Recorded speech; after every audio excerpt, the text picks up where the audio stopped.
माई show में जाकर like करिए संघर्ष 2 को आशीर्वाद प्यार से जिस तरह। दोस्तों आप देख रहे हैं एक्सपोज बिहार और एक्सपोज बिहार में आपका स्वागत है।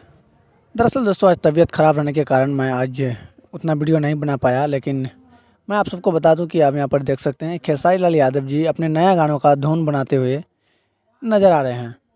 इतना ही नहीं दोस्तों, साथ साथ में खेसारी लाल यादव जी अपने पूरे टीम को लेकर संघर्ष 2 का भी प्रमोशन कर रहे हैं, क्योंकि आप सबके बीच बहुत जल्द ही जो कि 20 अक्टूबर को रिलीज होने वाला है संघर्ष 2 मूवी। तो आप लोग ढेर सारा प्यार और आशीर्वाद दीजिए और मेरा चैनल एक्सपोज बिहार को भी सब्सक्राइब कर लीजिए, क्योंकि भोजपुरी से जुड़ा हुआ हर खबर इस चैनल पर दिखाया जाता है। Thank you.